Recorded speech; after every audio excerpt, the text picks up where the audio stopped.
नमस्कार दोस्तों, आप देख रहे हैं सलाम भारत। आज जंतर मंतर पर कहने के लिए कुछ खास नहीं है, लेकिन भीड़ से निकलकर एक व्यक्ति हमारे बीच आ चुके हैं। उनका ये प्रोटेस्ट है और ये बहुत ही खास अपनी उपस्थिति दर्ज करवा रहे हैं, क्योंकि जो मुद्दे की बात वो कहने जा रहे हैं वो अपने आप में एक अदम्य साहस का परिचय देता है। एक बार मैं इनका परिचय करना चाहूँगा। क्या नाम है आपका?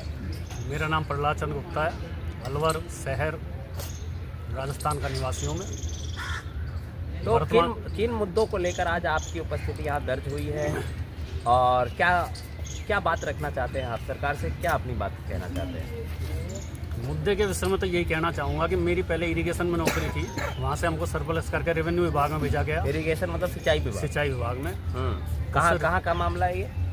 पहले मैंने बाहर नौकरी करी थी, उधर फलोदी वगैरह उस साइड। उसके बाद मेरा ट्रांसफ़र होके इधर अलवर आ गया। मैं अलवर ज़िले की बातें कर रहा हूँ। राजस्व विभाग में आके इसमें कोई दोहराए नहीं कि मैंने जब से नौकरी करी, या तो ये कहो कि मुझ में मेरे पूर्वजों का और संतों का आशीर्वाद रहा कि मुझसे अधर्म नहीं हुआ, चरित्र का पतन नहीं हो सका, तो मुझे यहाँ सदैव ही अधर्म और चरित्र का पतन ही नज़र आया। कभी मेरे को यहाँ वैसा नहीं लगा। वातावरण में हम सही बात है, जैसे डराना धमकाना, इस तरह का वातावरण यहाँ पाया गया। अनावश्यक चेष्टाएं, कानून का उल्लंघन इत्यादि बहुत कुछ पाया गया, लेकिन वो चलता रहा। थोड़ा विरोध किया तो उसके बदले में मुझे ही बार बार दंडित भी किया गया इन्होंने। इसमें कोई दोहराए नहीं, झूठी चार्जशीटें बना के दंड दिया गया। अब वर्तमान में स्थिति ये आ गई थी जो यहाँ पे मेरे को आना पड़ा। मतलब आपका इशारा किस तरह के दंड की तरफ है और किस व्यक्ति से आप खफा है? विभागीय जांच की तरफ है। विभागीय जांच जो कानून बना हुआ है उसका जिला कलेक्टर स्तर पर। मामला कहाँ का है ये? अलवर का। जिला कलेक्टर अलवर स्तर पर मेरे परिप्रेक्ष्य में मैंने जो पाया कि सिर्फ उसका दुरुपयोग ही किया गया है उस कानून का। उस कानून की जो परिभाषाएं हैं उनका कोई पालना नहीं होती है। यहाँ तक कि मेरे साथ अभी जो एक दंड दिया गया उसमें ये पाया, मुझको एक नोटिस दिया, नोटिस का जवाब के लिए मैंने RTI में विभागीय जांच का रिकॉर्ड मांगा, कोई मेरे को रिकॉर्ड नहीं दिया। किसी व्यक्ति ने झूठी मेरी शिकायत करी और मैंने यहाँ तक कहा कि उसके बयान करवा दो, वो करवा, कुछ नहीं करवाया और मुझे एक भारी दंड से दंडित कर दिया जिला कलेक्टर महोदय ने। सारांश में ये था, इसमें जो दंड दिया, फिर निष्कर्ष में जो यहाँ परिस्थिति पहुँची इस समय ज़्यादा, तो इस समय जो तहसीलदार लगी हुई है रश्मि शर्मा, उसने तो इतना ज़बरदस्त पतन कर रखा है कि उसको देख के ऐसा लगता है कि तहसील कार्यालय उसका खुद का साम्राज्य है। वहाँ किसी की नहीं मानती, ना नियमों की पालना करती है।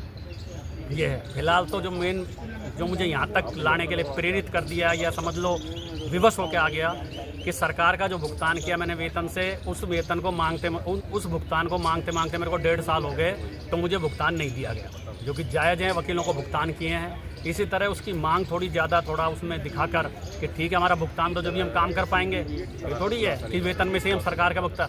तो उसका परिणाम ये हुआ 1 अक्टूबर 2025 से मेरा वेतन भी जबरन रोका हुआ है। यहाँ की प्रेरणा मेरे को इसलिए मिली कि अब मैंने ये मेरे भुगतान जो वाजिब नहीं हुआ, तो इसके लिए मैंने माननीय प्रधानमंत्री और राष्ट्रपति महोदय तक, मेरे स्टेट के सारे अधिकारियों को जो संबंधित हैं और यहाँ पे भी विधि विभाग को हैं, गृह मंत्री को, इनको सबको मैंने लिख के भी दिया। लिखने के बाद क्या हुआ, यहाँ से माननीय प्रधानमंत्री महोदय का ग्रीवेंस पोर्टल है, उस पर उन्होंने शिकायत दर्ज करी मेरी। और स्टेट में जाने पे जो शासन सचिव हमारा ग्रीवेंस का बैठता है, उसने बाकायदा स्पष्ट निर्देश दिए कि इनका संतुष्टिपूर्ण निस्तारण कराकर ATR अपलोड करो। उसको भी रश्मि शर्मा तहसीलदार ने क्या किया, उसमें भी बकवास लिख के कि ये राजस्थान से संपर्क पर शिकायत करने वाला आदतन शिकायत किए। शब्द देखिए आप, लिखे हुए हैं ये उस पर। मतलब मैं अपनी पीड़ा को व्यक्त कर रहा हूँ, मुझे आदतन शिकायत दी। क्या उसकी कॉपी आपके पास उपलब्ध है? इस समय तो नहीं है, नेट से इस समय तो उपलब्ध हाथ में नहीं है, नेट से डाउनलोड करके मिल सकती है। ठीक है ना? क्या हमारे चैनल को उपलब्ध करवाएंगे आप? बिल्कुल करवा देंगे, आराम से करा देंगे। उसमें आदतन शिकायती जैसे शब्द लिखा हुआ है, मतलब गुनाह हो गया अपनी पीड़ा को व्यक्त करना भी। और दूसरा कि RTI के तहत इनको सूचनाएं मांगता है। सूचना मांगना तो मजबूरी है कि बिना एविडेंस के मैं क्या बात करूं, कोई एविडेंस तो मैं पेश करूंगा, मौखिक क्या होता है। तो उसने मेरे को ज़्यादा प्रेरित किया कि महसूस ऐसा हुआ कि रश्मि शर्मा के आगे माननीय प्रधानमंत्री महोदय का पद भी छोटा ही है, जो एक सामान्य का बजाय जवाब देने के ऑफिस का प्रोसेस ये होता है, जिस बिंदु पर बात हो रही है उसकी वस्तु स्थिति को प्रकट करें, निजी रूप से नहीं होता है। फालतू के साथ बकवास नहीं लिखी जाती है कभी भी। यदि इसी तरह की स्थिति आप कल्पना कीजिए, मैं आपको दिखाऊंगा सारी चीज़ें। इस समय तो हाथों उपलब्ध नहीं करा सकता, पर थोड़ा समय दोगे तो दे दूंगा। यदि जुडिशरी भी इसी तरह की करने लग जाए व्यवस्थाएं, तो इस देश का क्या होगा? सर्वनाश के सिवाय कुछ नहीं है। मतलब जिस बिंदु की हम बात कर रहे हैं, हम कह रहे हैं हमको भूख लग रही है, आप रोटी की व्यवस्था क्या कर रहे हो, वो हमको फालतू बकवास कर रही है, हटके बातें कर रही है कि उसने वहाँ साहब वो ज़मीन चोरी कर ली है, उस पेड़ को काट दिया। अरे इससे क्या मतलब, तू तेरे इस बिंदु की बात करे ना, मेरे बिलों का भुगतान नहीं हुआ, सिंपल उसका जवाब लिख के दे दे कि इसका इस परिस्थिति में भुगतान नहीं कर सकती। एजेंडे लेके चलें, एक तो राजकीय कार्यालयों का देश में विलय हो, बर्खास्तगी विभाग का गठन हो, जैसे नेता 5 साल में बदलता है, कोई कर्मचारी ये नहीं कि 60 साल तक जबरन बैठा रहेगा। कर्मचारी हो अधिकारी हो, यदि देश हित में, जनता के आम हित में कार्य करता है, कानून की पूर्ण पालना करता है, संविधान का सम्मान बनाए रखता है, तो ठीक है, चलता रहे, 60 के 70 साल तक सेवा लो, कोई ऐतराज़ नहीं। और नहीं करता तो चाहे 6 महीने की सेवा और नौकरी से टर्मिनेट। तो दो मेरी मेन मुख्य बात यही है, और इसीलिए गुलामी से दासत्व से आज़ादी की ओर एक कदम, ये तथ्य मैंने अपना रखा है। हम दास हैं, ये आज़ादी चाहिए, इतनी वो नहीं चाहिए, संविधान का सम्मान चाहिए, देश के माननीय विधायकगण, सांसदगण, इनका सम्मान चाहिए। यही देश के वास्तविक राजा हैं, जनता इन्हीं को चुनती है। और आश्चर्यजनक बात है कि इनके आदेशों की भी नीचे पूर्ण पालना नहीं होती है।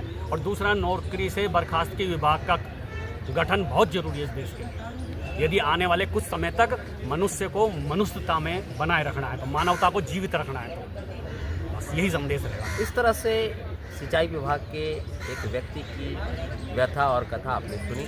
मुझे आपके कमेंट का बेसब्री से इंतज़ार रहेगा कि जिस तरह से ये एक न्याय की आस में जंतर मंतर पर आए हैं, क्या वो न्याय इनको मिलेगा?